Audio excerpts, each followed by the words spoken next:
Hey, Lucky Dog, how are you? Good to see you.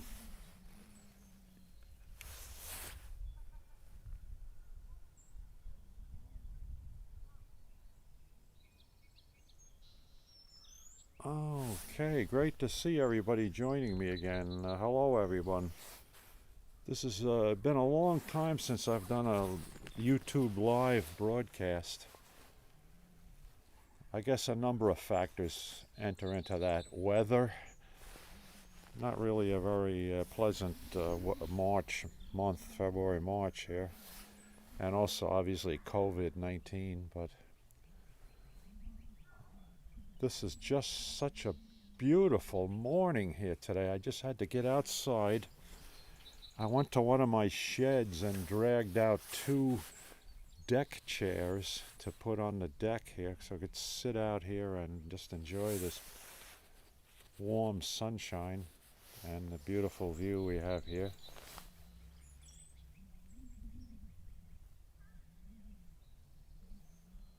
Yes, the answer to that is yes. After Periscope, right, because Periscope goes away, March 31st? So I'll be doing all of my live broadcasts on YouTube, my YouTube channel. I don't know how many I'm going to be doing. Again, it depends upon how we work our way through this pandemic, things like that.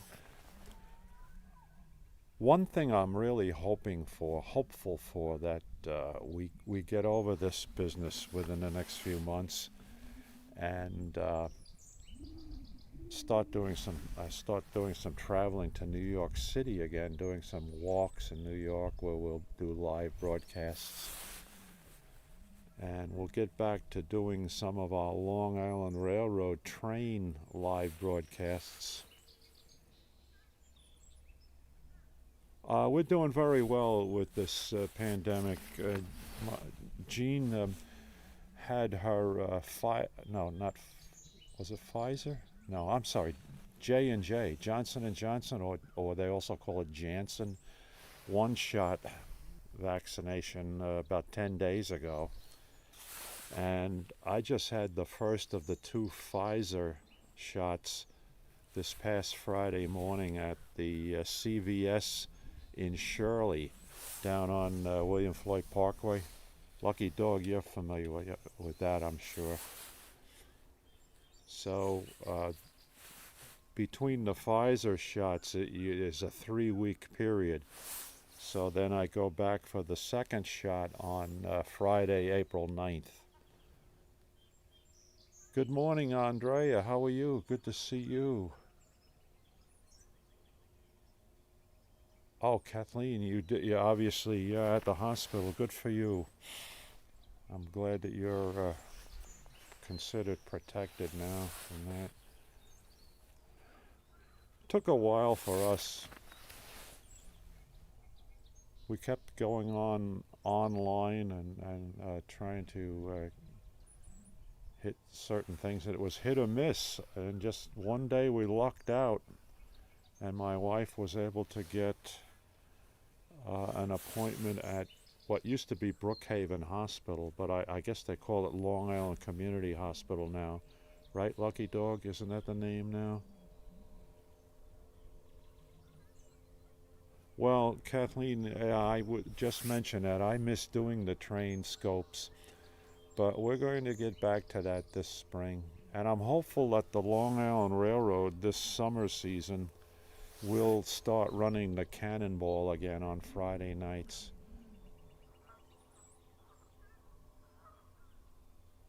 Oh, Andrea, good for you.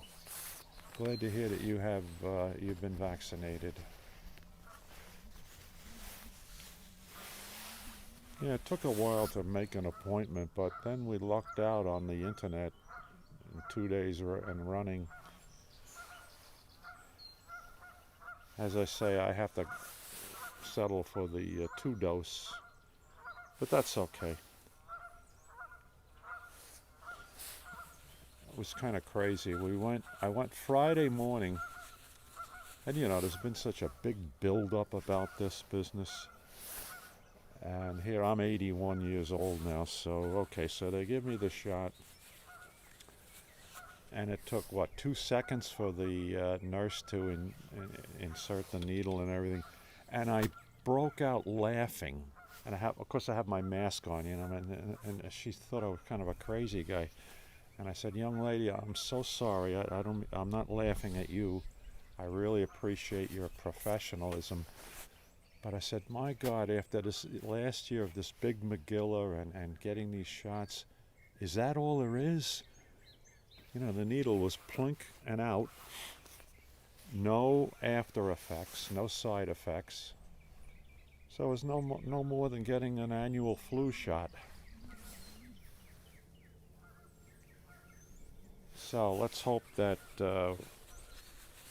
every day more and more hundreds of thousands, if not millions of people can get their shots every day now going forward. And we'll get through this pandemic. And get back to normal, yes, with our Friday night cannonball videos and live broadcasts. Oh, I'm glad to hear that Andre, you're in a group there with teachers. Yes, if you're in a school, yes, Kathleen, I'm going to start setting up here and on nice sunny mornings and doing our sunrise scopes again. The sun has obviously come around a quarter of a turn since the last winter time when I was doing these. This view is basically southeast toward the bay. Now if I move the camera around,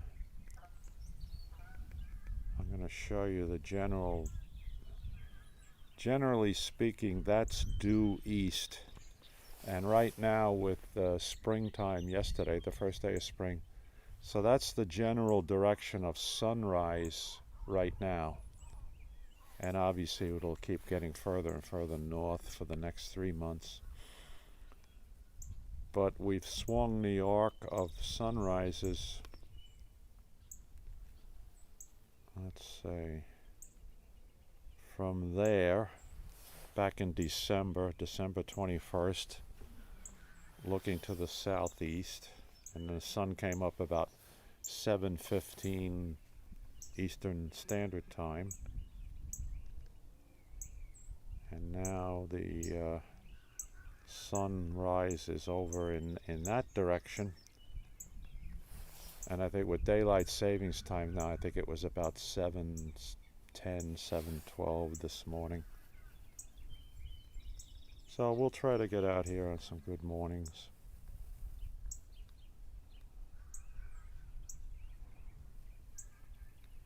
Very quiet here right now, except for the geese honking in the background. Well, you know, thank you for that. Thank you, Kathleen. I appreciate that comment. They are very peaceful. And you hear nature, the sounds of nature. I try not to interfere verbally on the sunrise scopes, just to let you hear the sounds that are going on in the neighborhood here at that time of day.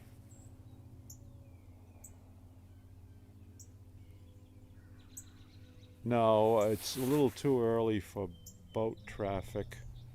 Maybe 1 or 2 boats going out, a couple of commercial fishermen going out, fisher boats, with the so-called party boats that take people out from a nearby marina. This will really start to pick up toward Memorial Day weekend. And just as I speak, there's a couple of speedboats out there on the bay right now, so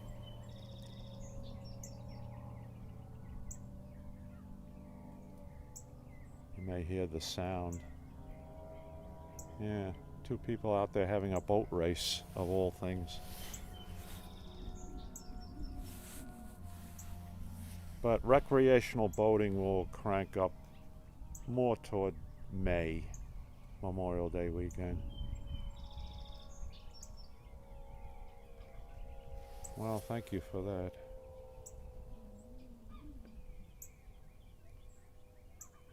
Yeah, we like to share this with folks. Whoever is up at that hour, and of course, obviously, it depends upon where you're located in the country or around the world, for that matter. Timing is everything. Not one cloud in the sky right now. Just absolutely crystal clear. Let me tilt up a little bit.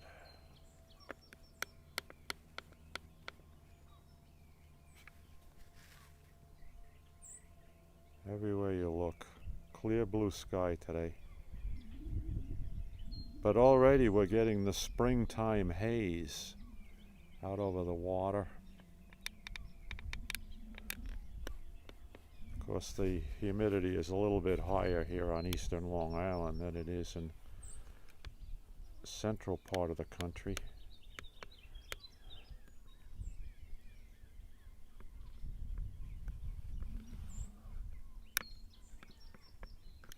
I have to figure out how to increase the font size of these comments so that I can read them a little better. And I apologize if I have not responded to everybody's comments.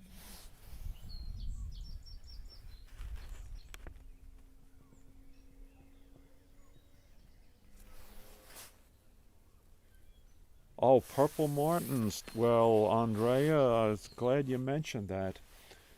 I can't wait either. And within a month, I will start to set up the housing here over the next 2 weeks. We usually target the arrival of the first purple martins of the season for mid-April.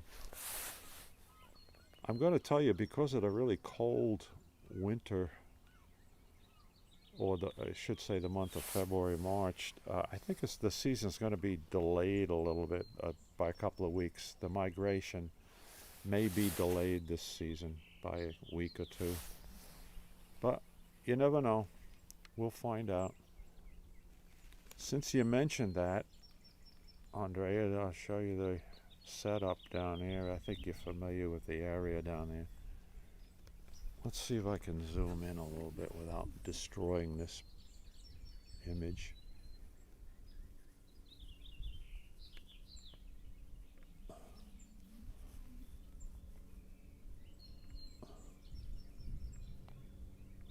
No, I can't. I'm out of practice here. But anyway, I'm looking straight down toward the waterfront there where the two houses go. I haven't installed the posts yet. You can just see the white stub posts in the ground where I attach the 15-foot posts that go there, and that the houses go up on those. So the purple martin houses are in storage in the basement. The poles are in my garage shed. I'll get those down there within the next 7 to 10 days. And we'll start setting up purple martin houses. And we'll keep our fingers crossed, and maybe sometime between April 1st and April 15th, we will see our first purple martin arrivals of the year. I plan on installing the 2 housing complexes this year as I did last year.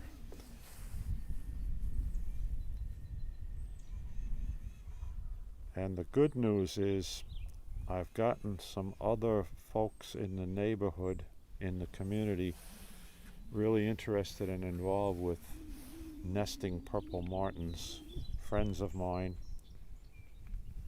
And I've given a couple of my sets of houses away to other people to continue on with the purple martin tradition here in Santa Mauritius. Kathleen, when they usually all the second week of April.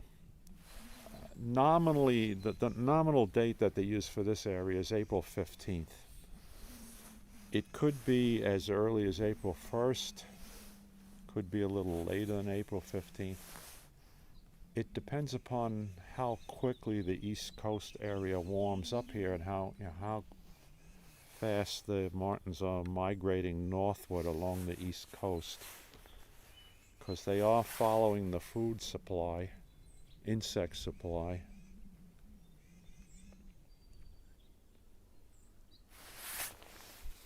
So I'm saying we'll see martins here between April 10th and April 15th this year. But it may be a little longer than that if this cooler weather, which we've had over the last 8 weeks, prevails to the south of us.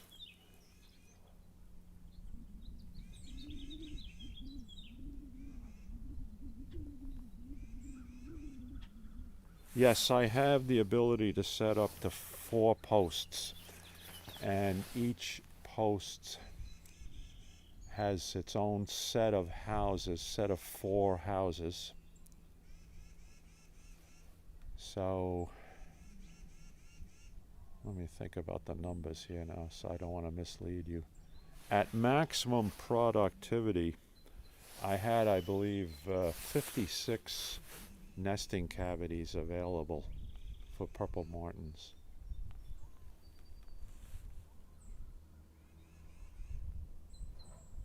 Now last year I cut that back to 28, so it was half of what I've had in previous times. But you have to make allowances for physical limitations now. But it's not that we lost the birds. I mean, maybe at my yard we've lost them.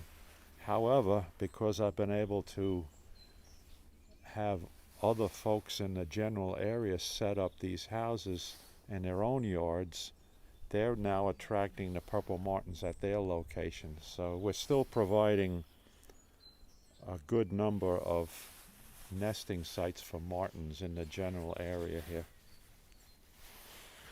It's just I have a lot of help doing it now with other folks getting involved with hosting purple martins. Yeah, at the peak time of this, we were probably fledging in round numbers 200 new purple martins every season. 200 babies were born and raised just in my sites here alone in my front yard. But even last year it was well over 100. Bird count was well over 100. Unfortunately, last year we lost some to hawk predators. We seem to have gotten a rash of marsh hawks and sparrow hawks moved into the area last year, and they took a couple of adult purple martins and a few babies. But that's how nature works. So you have to compensate for that. And that's why each purple martin pair, usually the mature ones, raise 5 to 6 new ones, allowing for natural loss to predators and things like that.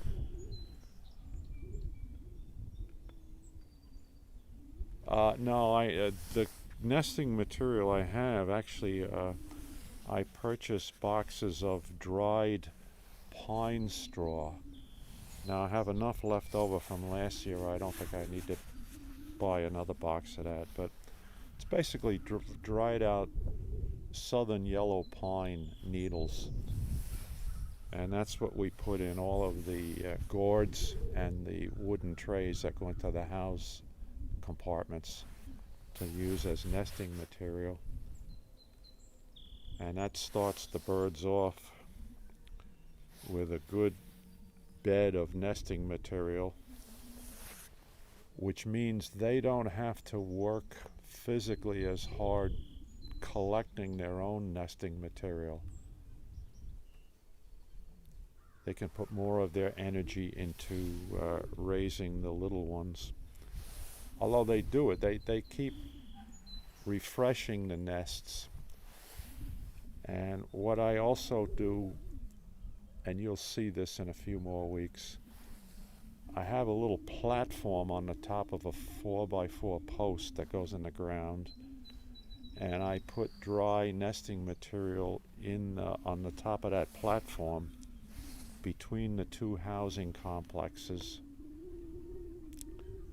And this allows the birds, the parent birds, to fly down from the nests right above them and collect any fresh pine needles that they care to get to put back in their nests.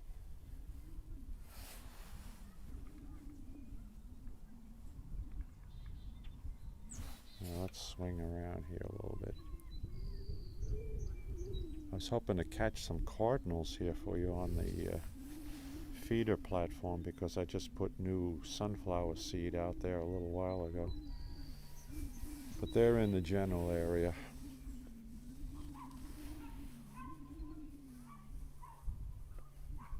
Well, hello. Where am I seeing folks come in now? Houston. Do I see Houston 747? Hello to you. Good morning.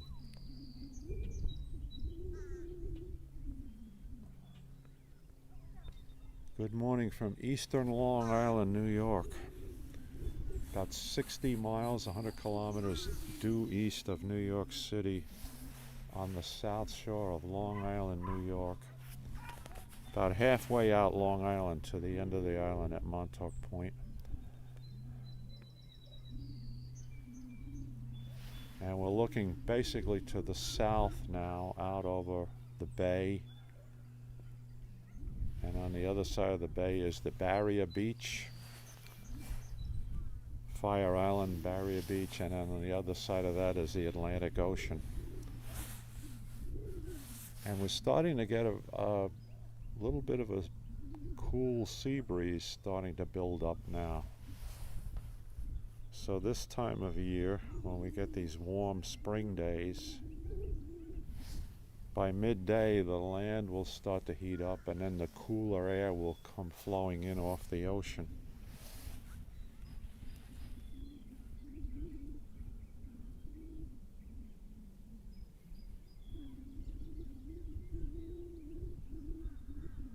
There's quite a few, let's see if I can tilt this down. I'll show you what I'm talking about. I said I have this feeder platform for regular birds, instead of my purple martins. Okay, you see that white cage in the middle of the broadcast? I made that out of leftover decking panels, and the openings are sized such that the small birds like cardinals and chickadees can go in and out to feed. So I put sunflower seeds in there, and they'll go in and out all the time. I just put some fresh sunflower seed in there about an hour ago. And over the winter time, on the right hand side of it, you'll see a little blue roofed hanging basket, and that's for suet packets where the woodpeckers come in the winter time, and they'll hang on that and they'll eat the suet out of those suet containers inside that cage. The whole idea of having that white cage is to keep the larger birds from coming in and chasing the little ones away and eating all the food that's available. Like the crows would come in and clean it out if I didn't have that cage on top there. Even seagulls land on there to try to eat.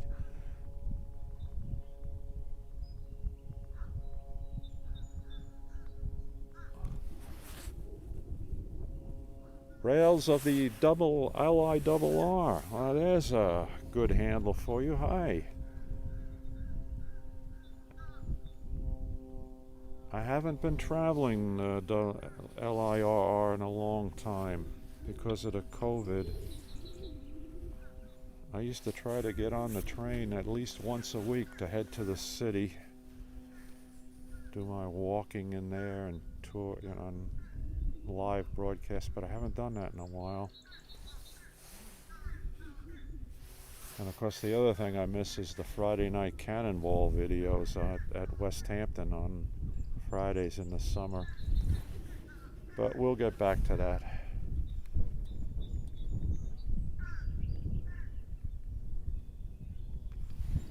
What's that crow squawking about?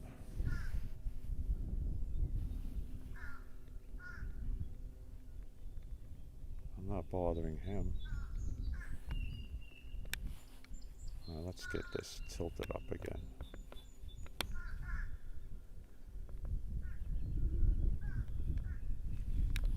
Yeah, let's just leave that like that for a minute.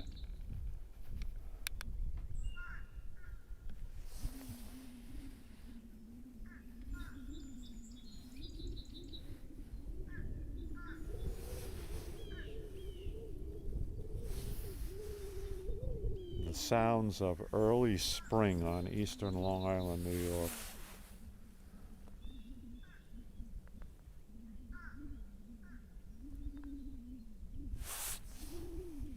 Yeah, that was quite a thing, Kathleen. On Friday night when the Cannonball would arrive at the West Hampton station where we would go to do a video, do a live broadcast after its non-stop run from Penn Station to West Hampton Beach. 12 double-decker C3 passenger cars. The 2 dual-mode EMD locomotives. Quite a sight. And see 1,000 people get off a train at one station on a holiday weekend, on Friday night of Memorial Day weekend to start it off. And then of course the heavy traffic on 4th of July weekend.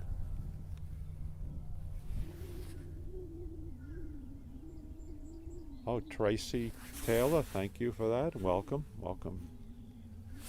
Thanks for the comment, the view. It's very... this is the view to the south, out toward the bay and the Barrier Beach, and on the other side of the Barrier Beach is the Atlantic Ocean. So as the crow flies, I'm standing about 1.75 miles north of the Atlantic Ocean. The Barrier Beach is about 1/4 mile wide. It varies, 1/3 of a mile, 1/4 mile, with the high dunes. And then the bay itself is about 1.5 miles wide here at this point.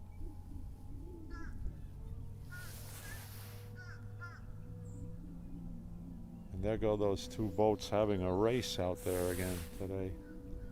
So that's about the only boat traffic right now.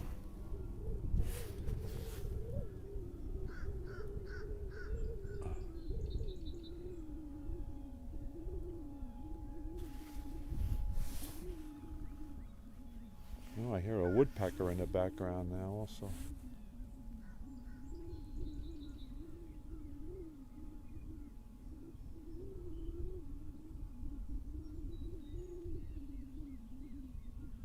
Is the microphone picking that up? There he goes.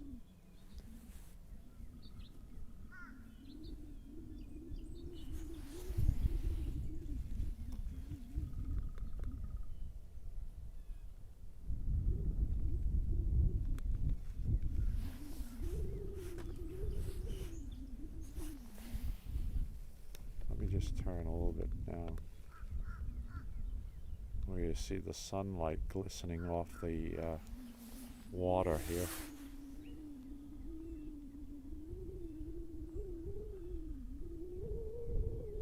Oh, Tracy, I just see your comment. Is it warm? Well, it's not really that warm yet. It feels great in this strong springtime sun right now, but I would say the temperature is in the very high 40s Fahrenheit right now, on its way into the low 50s today. And here in the sun, I'm in direct sunlight, so it feels like it's over 50 degrees here. We are supposed to have relatively mild weather here on Long Island and in the metropolitan area, New York area, all week. The city and the New Jersey suburbs could be well up into the 60s, possibly even as high as 70 by the end of the week. But out here, 60 miles east of the city, the Atlantic Ocean is still quite cool. The ocean water temperature is probably still in the mid to high 40s. So that keeps the air temperature much cooler out here, away from New York City.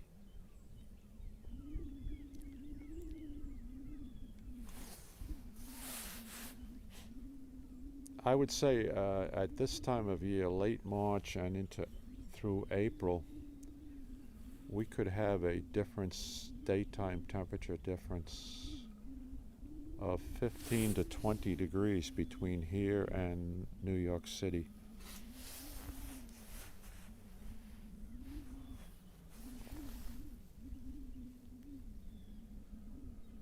So you do hear the woodpecker. Okay, great. So the microphone is picking that up. I have a little external lavalier mic hooked up to the iPhone, and it has one of those little noise suppression mittens on it. One of these days I might treat myself to a more improved audio system.